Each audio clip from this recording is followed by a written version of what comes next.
Assalamu alaikum, brothers and sisters. Welcome back to the proof that Islam is the truth. And today we're talking about the preservation of the Quran. And I just wanted to read an ayah from the Quran. Verily, we have revealed the dhikr, the reminder, which is one of the words for the Quran. And verily upon us, Allah subhanahu wa ta'ala is saying, upon us is the preservation of it.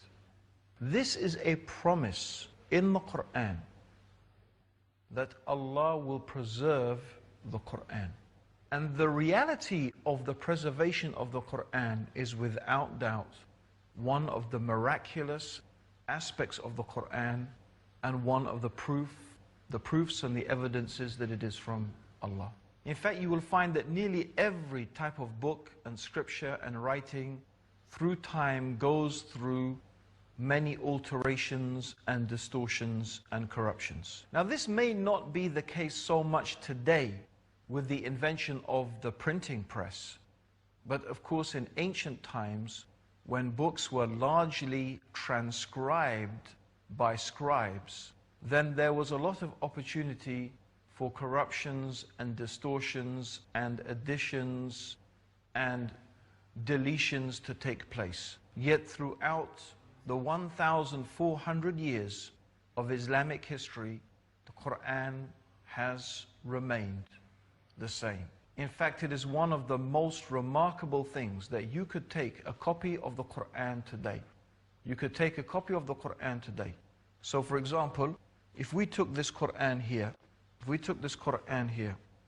and we looked at the Arabic, so this is of course an English Arabic Quran, but if you looked at the Quran today, and you took this Quran and you compare it with a Quran in Saudi Arabia, and you compare it with a Quran in Morocco, and you compare it with a Quran in China, and you compared it with a Quran in Siberia, and even if you went back in history 100 years, 500 years, 1,000 years, 1,200 years, in fact, the most ancient manuscripts that we have of the Quran date to a time that is almost contemporaneous to the time of the Prophet ﷺ. It means we have manuscripts of the Quran dating back all the way back to the time of the Prophet ﷺ. And the amazing thing is that if you examined these manuscripts, you would find that the actual words of the Quran are exactly the same. Okay, the style of writing may be different. The use of certain diacritical marks may be different. But the actual words remain exactly the same. This is a fact. Actually, this is one of the greatest arguments against those people who claim. There are some people who are trying to claim that the Quran has evolved, it's an evolved text. They're trying to make the same claims about the Quran that have been discovered about the Bible. But no one or very few people take these claims really seriously. And part of the reason is that the sheer weight of evidence against such a claim is there. Because we have these texts of the Quran, and we have different manuscripts in places like, for example, Tashkent, we have manuscripts in Cairo, we have manuscripts in Yemen, we have very, very ancient manuscripts that date really to the time, very close to the time of the Prophet ﷺ. Let's go very briefly through the history of the written preservation of the Quran. Now, of course, during the lifetime of Rasulullah ﷺ, the Quran was never actually collected as one book. And the reason for that, of course, is that as long as the Prophet ﷺ was alive, it was still possible that some more verses of the Quran would be revealed. However, the Prophet ﷺ, he used to recite the Quran from beginning to end every Ramadan. And in the Ramadan before he died, the Prophet ﷺ recited the Quran twice. And the angel Gabriel, Jibreel, used to come and go through the Quran with the Prophet ﷺ in the month of Ramadan. So the Quran was known from Surah Al-Fatiha to Surah Al-Nas. It was known by the people who used to memorize the Quran, and what was known as the Quran was understood, but it was never written down as what is called a mushaf. They wrote down the Quran in various pieces and fragments, but it was never written down as one book. However, after the Prophet ﷺ died, there were what was called the wars of Ridda. These are the wars of apostasy, when many people began to apostatize and leave the religion of Islam. And there were some wars against those people. And in those wars, many of those people who had memorized the entire Quran, who were known as the Huffaz, the memorizers or the preservers, from Hafiz, which means to preserve in Arabic. These people had preserved and memorized the entire Quran in their memory. We will get back to that at a later stage about the oral transmission and memorization of the Quran. But now we're talking about the written preservation of the Quran. So these people, many of them were killed in battle.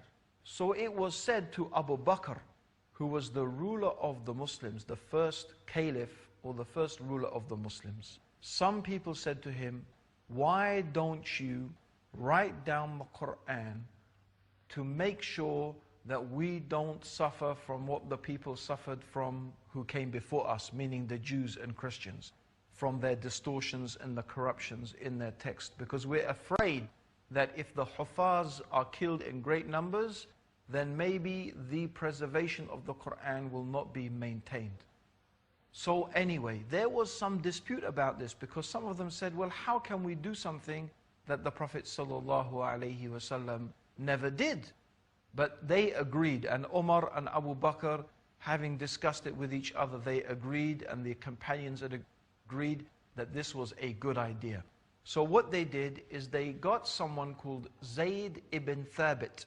They got him to organize this collection of the Quran, and with the agreement of those people who were the Huffaz, who were still living, they agreed to collect the Quran and to write it as one mushaf from the beginning to the end. And they got a unanimous decision about that. In fact, they got an agreement on every single ayah.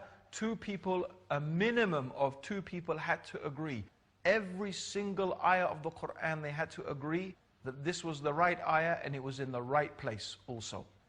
So this was the first mushaf. And it stayed with Abu Bakr, and then when Abu Bakr died, it was given to Umar. And when Umar died, he gave it to his daughter, Hafsa. Hafsa was also one of the wives of the Prophet ﷺ. Now, after the death of Umar, the Islam had spread over many, many different lands. Islam had entered into Persia, it had entered into Egypt, and there were so many people becoming Muslim. Now, some of the people began to argue with each other about the reading of the Quran, because the Prophet ﷺ, and it's very important, he had allowed the Quran to be read in 7 different dialects. So there were 7 different dialects. They were all considered to be the Quran, and the Prophet allowed the reading of the Quran in those 7 different dialects. However, some of the people who read it in one dialect began to argue with those who read it in another dialect, and they were saying, our reading is the right reading and your reading is the wrong reading, and vice versa. And they nearly came to blows over this issue. So one of the generals came to Uthman ibn Affan and said, look, this is a problem.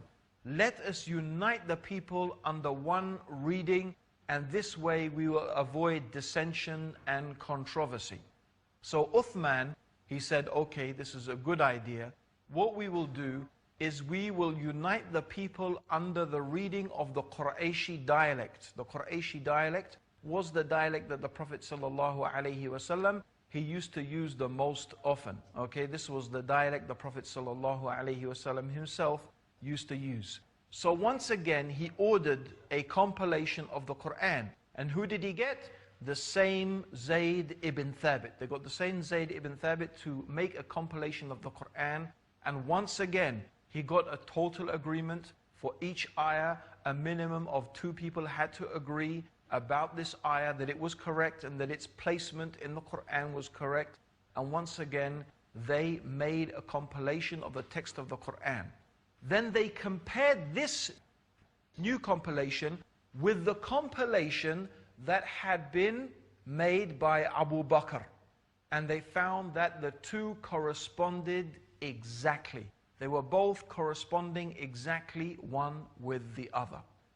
So then Uthman ordered that every copy that people had made and every writing that people had made of the Quran should be destroyed.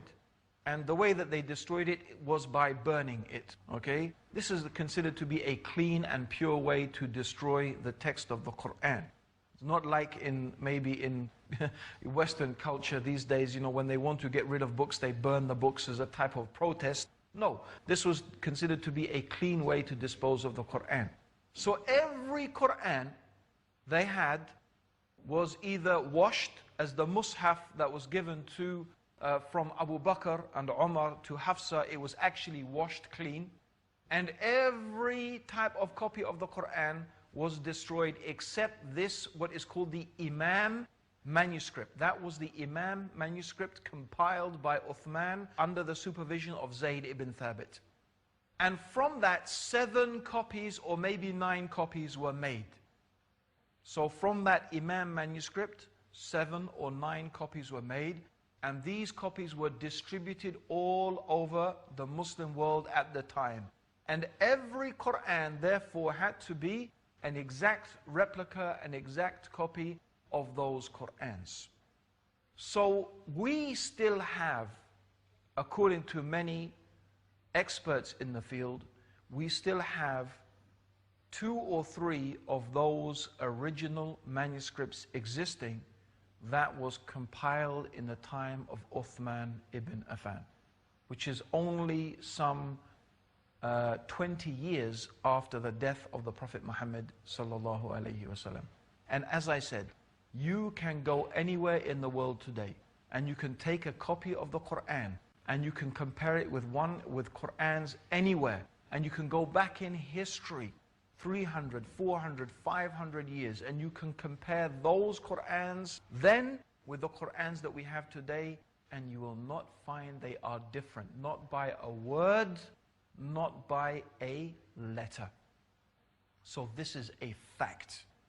This is a fact, and this is really an astounding miracle of the Quran, that Allah subhanahu wa ta'ala, He said that verily we have revealed the dhikr, the reminder, and upon us is the preservation of it. So this is the way that Allah subhanahu wa ta'ala in His infinite wisdom has preserved the Quran. What is important here for the rest of our discussions in the series to come is, of course, that when we are referring to the Quran, we are referring to a document that is verified and certified to be authentic. It is something that we do not differ about. All the different Muslim sects, all of us, we agree upon one single text of the Quran. And we have agreed upon one single text of the Quran for 1,400 years. So this is a book that is preserved. This is a book that is authentic. This is a book that we can trust in and we can believe in. And this is, inshallah, what we will be discussing later in future programs. The next one is the oral preservation of the Quran. Until then, Assalamu alaikum wa rahmatullahi wa barakatuh. May the peace and blessings of Allah be upon all of you.